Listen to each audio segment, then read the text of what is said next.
امت محمدیہ میں سب سے پہلے اسلام لانے والی ذات ابو بکر صدیق کی ہے، اور حضور کے خلیفہ جانشین ابو بکر صدیق بنے، اور حضور کی حیات طیبہ میں، حضور کی موجودگی میں سب سے پہلے جو کسی نے امامت کری وہ ابو بکر صدیق رضی اللہ تعالی عنہ ہے۔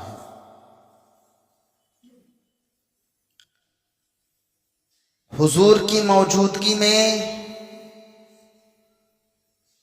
حضور نبی رحمت صلی اللہ علیہ وسلم نے کبھی نہیں چاہا، یعنی اللہ اور اس کے رسول نے، کہ ابو بکر کی موجودگی میں کوئی اور شخص نماز پڑھائے۔ جیسا کہ ایک مرتبہ حضور نبی رحمت صلی اللہ تعالی علیہ وسلم نے نماز کا حکم دیا کہ اے عائشہ، ابو بکر اپنے باپ کو نماز کا حکم دو کہ وہ نماز مسلمانوں کو پڑھائیں۔ تو ایک دن حضرت ابو بکر صدیق نے نماز پڑھائی،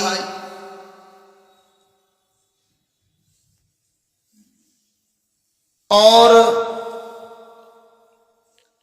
اتنے میں سرکار تشریف لے کر کے آئے۔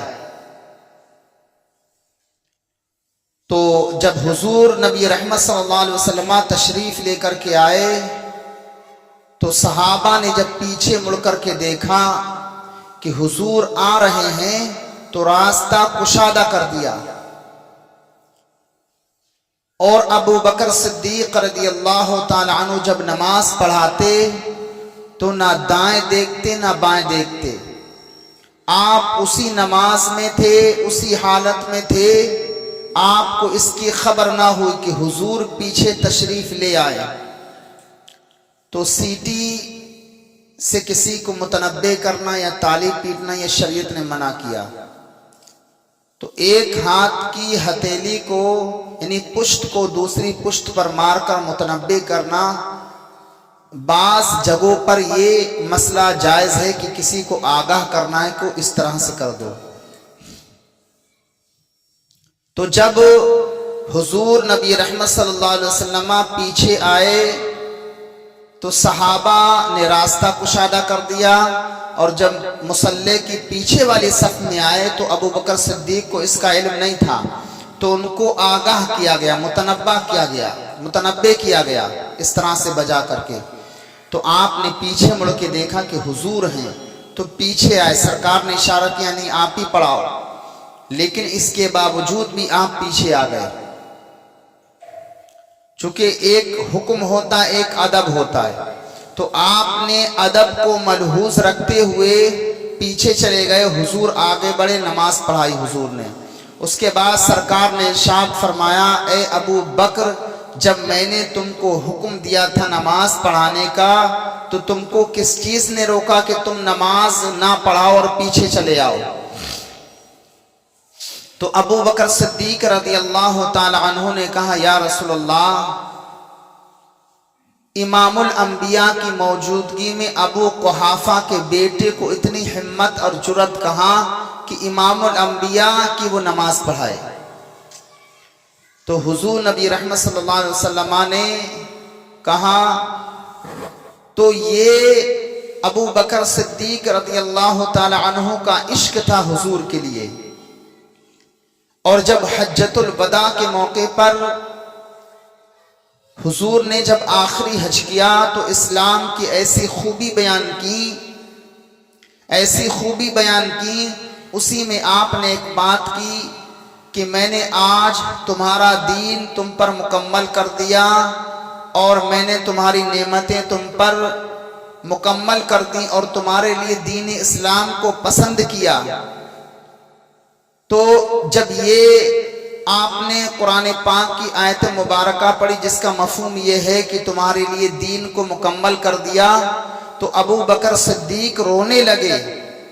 حالانکہ جب اتنی بات صحابہ نے سنی تو صحابہ کے دل میں ہلچل مچ گئی اور سب خوش ہو گئے، سب کے چہرے حشاش و بشاش ہو گئے۔ لیکن ابو بکر صدیق رضی اللہ تعالی عنہ نے جب اتنا سنا کہ آج میں نے دین تمہارے اوپر مکمل کر دیا اور جتنی نعمتیں ہیں اللہ کی وہ سواری تمہارے اوپر مکمل کر دی، تو ابو بکر صدیق رونے لگے۔ تو بعض صحابہ نے پوچھا اے ابو بکر تم رو کیوں رہے ہو؟ پھر آپ نے عرض کی یا رسول اللہ اس کا مطلب آپ دین کو مکمل کرنے کے لیے آئے، نعمتوں کو مکمل کرنے کے لیے آئے اور دین اسلام کو ہمارے لیے پسند کیا۔ اس کا مطلب جب دین مکمل ہو گیا اب ہمارے درمیان آپ نہیں رہیں گے۔ اللہ اکبر! کسی نے اس آیت مبارکہ کے مفہوم کو نہیں سمجھا، سب خوش ہو رہے تھے، لیکن ابو بکر صدیق رضی اللہ تعالی عنہ اس آیت مبارکہ کے مفہوم کو سمجھ گئے اور ابو بکر صدیق روتے ہوئے حضور کی بارگاہ میں عرض کرتے یا رسول اللہ اس کا مطلب آپ ہمارے درمیان میں نہیں رہیں گے۔ اور جب حضور کی طبیعت علیل ہو گئی 3 دن تک مسلسل جب حضور نبی رحمت صلی اللہ علیہ وسلم مسجد نبوی میں تشریف نہیں لائے اور کہا ابو بکر سے کہ اے عائشہ ابو بکر کو کہو کہ وہ مسلمانوں کو نماز پڑھائیں، تو 3 دن تک مسلسل ابو بکر صدیق نے نماز پڑھائی۔ اب کچھ لوگ خلافت میں جو ہے طرح طرح کی باتیں کرتے ہیں کہ پہلے خلیفہ حضرت علی ہیں اور انہی کو ہی خلافت ملنا چاہیے تھی، تو اگر حضرت علی خلیفہ ہوتے یا ان کو خلافت ملتی تو سرکار مصلی پر اپنی حیات طیبہ میں ہی آگے بڑھا دیتے، لیکن حضور نے نہ بڑھایا، نہ ابو بکر نہ حضرت عمر کو بڑھایا۔ حالانکہ حضرت عائشہ نے کہا یا رسول اللہ میرے باپ رقیق القلب ہیں، یعنی مصلی کو خالی دیکھیں گے آپ کو نہیں پائیں گے تو رو پڑیں گے، نماز نہیں پڑھا پائیں گے۔ یا رسول اللہ میں حضرت عمر سے کہتا ہوں کہ وہ مسلمانوں کو نماز پڑھائیں، لیکن سرکار نے کہا نہیں نہیں، جب تک عمر ہو کوئی اور نماز پڑھائے ہو ہی نہیں سکتا، اس لیے کہ سب سے زیادہ اللہ اگر راضی ہے تو ابو بکر سے ہے، زمین پہ بھی جتنے بھی لوگ ہیں وہ سب ابو بکر سے راضی ہیں۔ تو پتہ یہ چلا کہ حضور کی موجودگی میں اگر کسی شخص کو نماز کا حکم دیا حضور نے تو ابو بکر صدیق کی ذات بعظمت ہے، اور کسی کو حکم نہ دیا تو پتہ چلا کہ سب سے پہلے خلیفہ مسلمانوں کے اگر کوئی ہے تو وہ ابو بکر صدیق رضی اللہ تعالی عنہ ہے۔ اب حضور ابو بکر صدیق رضی اللہ تعالی عنہ نے نماز پڑھائی، 3 دن نماز پڑھائی۔ اب جب 3 دن مکمل ہو گئے صبح فجر کی حضور نماز ابو بکر صدیق نماز پڑھا رہے۔ 3 دن کے بعد حجرہ عائشہ کھلا، حضور نے پردہ ہٹایا اور صحابہ کو نماز کی حالت میں دیکھا، حضور بڑا خوش ہوئے۔